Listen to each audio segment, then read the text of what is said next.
બહેનો, વડીલો, મારા વાલીઓ અને મારા વાકા મિત્રો, મારું નામ વિવેક સુરતભાઈ કોરડિયા છે. હું ધોરણ 6 માં અભ્યાસ કરું છું.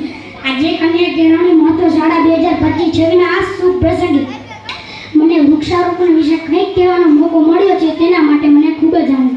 આપણે બધા જાણીએ છીએ કે વૃક્ષો આપણા જીવન માટે કેટલા મહત્વ છે. વૃક્ષો આપણને ઓક્સિજન પણ આપે છે, જે શ્વાસ લેવામાં ખૂબ જ જરૂરી પડે છે. વૃક્ષો વરસાદ લાવવામાં પણ મદદ કરે છે અને જમીનનું ધોવાણ પણ અટકાવે છે અને ઠંડુ વાતાવરણ રાખે છે. પક્ષીઓ અન્નનું જીવનનું રહેઠાણ પૂરું પાડે છે.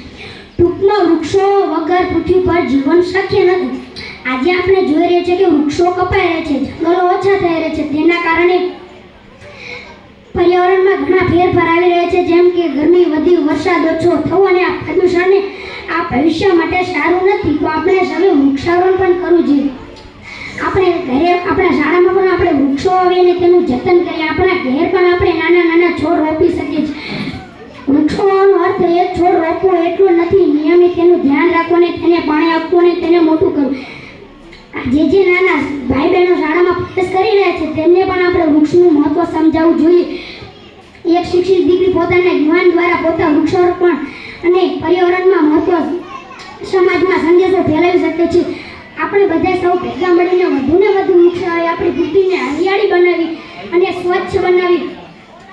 યાદ રાખીએ, એક વૃક્ષ 100 પુત્રનો સમાન છે. આભાર.